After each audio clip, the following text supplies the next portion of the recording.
Welcome back to the Score Builders Question and Answer podcast.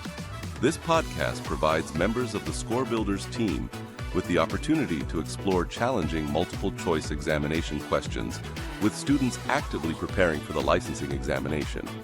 Ready? Let's go.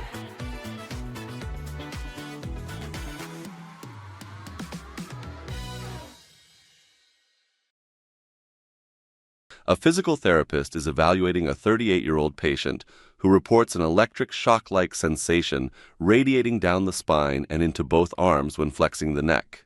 The therapist suspects a positive Lhermitte sign. Which of the following conditions is most likely associated with this clinical finding? Option 1, thoracic outlet syndrome. Option 2, multiple sclerosis. Option 3, cervical radiculopathy. Option 4, cervical paraspinal spasm.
Lhermitte's sign is a neurological test that involves flexing the patient's neck and observing for the reproduction of an electric shock-like sensation that radiates down the spine and sometimes into the extremities.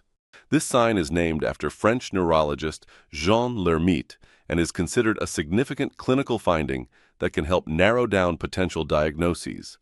This question is asking you to identify which condition is most commonly associated with the positive Lhermitte sign.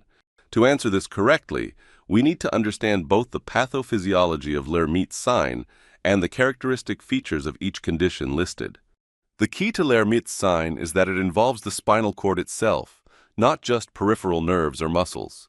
When the neck is flexed, it stretches the spinal cord slightly.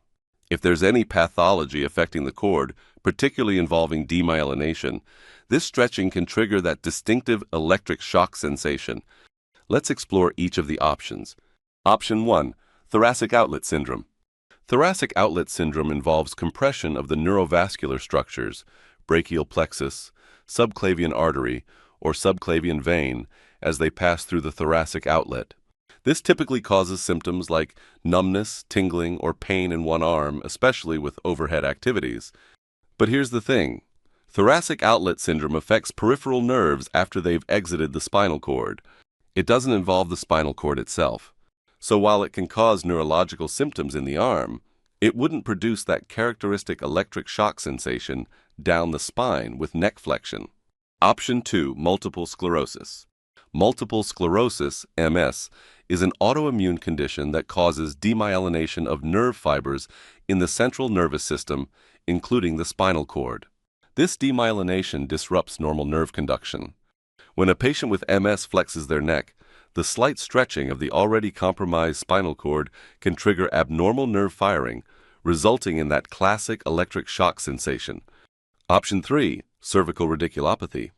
Cervical radiculopathy occurs when a nerve root in the cervical spine is compressed or irritated, often due to a herniated disc or bone spur. This typically causes pain, numbness, or weakness that follows a specific dermatomal pattern in one arm. But here's the key difference. Radiculopathy affects individual nerve roots, not the spinal cord itself. While neck movements might aggravate symptoms, the bilateral down-the-spine electric shock sensation is not characteristic of radiculopathy. Radiculopathy symptoms tend to be unilateral and follow specific dermatomes. Option 4, cervical paraspinal spasm. Cervical paraspinal muscle spasms are exactly what they sound like. Spasms in the muscles alongside the cervical spine. These can cause neck pain and stiffness and might limit range of motion. However, muscle spasms don't directly involve neural tissue at all. They're a muscular issue, not a neurological one. While they might make neck flexion painful, they wouldn't cause that distinctive electric shock sensation down the spine. So which condition is most likely to produce a positive Lhermitte sign? The one that directly affects the spinal cord itself, which is multiple sclerosis. The correct answer is option 2. Let's explore the all-student data. 8% of students selected option 1, thoracic outlet syndrome. 47% of students selected option 2, multiple sclerosis, the correct response. 40% of students selected option 3, cervical radiculopathy. 5% of students selected option 4, cervical paraspinal spasm. This question is a neuromuscular and nervous systems question, which represents approximately 24% of all exam items. This question is a physical therapy examination question, which represents approximately 24% of all exam items. This question is a level 2 question, since the question requires students to integrate numerous pieces of information or to apply knowledge in a given clinical scenario. Remediation of level 2 questions occurs by increasing flexibility with academic content and by carefully analyzing decision-making processes when answering applied examination questions. Thanks for joining us on the Score Builders Q&A podcast. See you next week.